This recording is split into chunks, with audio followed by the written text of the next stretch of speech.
જ્યારથી ઓ રોમિયોનું ટીઝર આવ્યું ત્યારથી તેમણે બધાનું ધ્યાન તેમની સામે ખેંચી લીધું.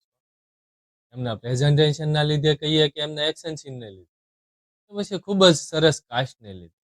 એ હોય તે પણ લોકો તો જોવા માંગે છે કે આ રોમિયોમાં મેકર્સ કઈ ખીચડી પકાવી રહ્યા છે. હવે આવ્યું છે એમનું ફૂલ ટ્રેલર. આપણે એમના વિશે વાત કરી લઈએ અને જાણીએ આ મૂવી આપણે થિયેટરમાં જોવા જવું કે નહીં. નમસ્કાર મિત્રો, હું છું હરેશ દેવગણિયા અને આપનું સ્વાગત છે સિને સપાટા.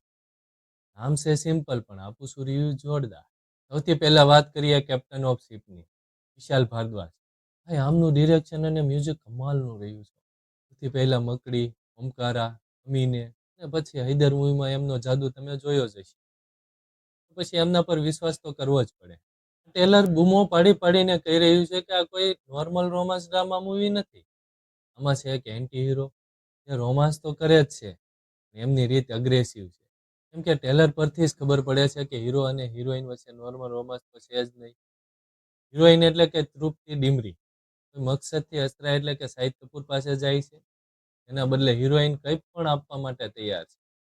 ને હીરો તો છે જ એન્ટી હીરો, એ કંઈ પણ માગી લે છે.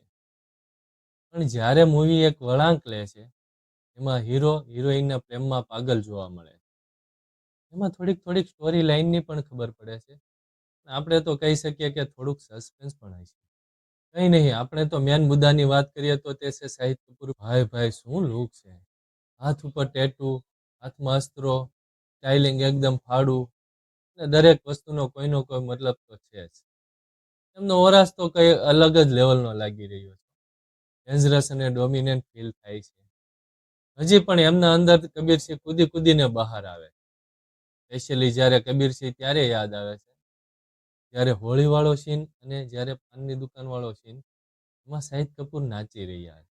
તમે જોજો જ્યારે થિયેટરમાં આ સીન આવશે ત્યારે થિયેટર લોકોની સીટીઓથી ગુંજી ઉઠશે.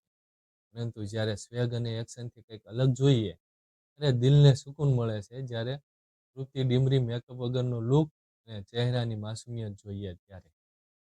યાર શાહિદ અને તૃપ્તિની વચ્ચે ડાયલોગ ઓછા છે, જે ખામોશી છે બંને વચ્ચેની બતાવે છે કે બંને વચ્ચે ઇશ્ક તો છે જ, ઇશ્ક પણ છે.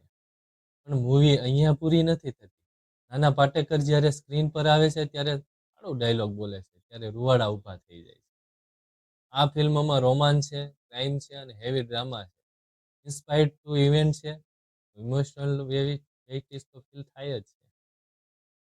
વિશાલ ભારદ્વાજના ફિલ્મોની ખાસિયત એ રહી છે, ફિલ્મમાં સન્નાટા એટલા હોય એટલા ડાયલોગ. જો હું કહું તો 2026ની મોટામાં મોટી એન્ટરટેનમેન્ટ બનવાનો દમ રાખે છે. મૂવી આવી રહી છે ત્યારે ફેબ્રુઆરી 2026ના રોજ, વેલેન્ટાઇન વીક. બાકી મને તો ટ્રેલર આ ખૂબ જોરદાર લાગ્યું. તમને કેવું લાગ્યું કમેન્ટમાં જરૂર કહેજો અને મળીએ બીજા આવા વિડીયો.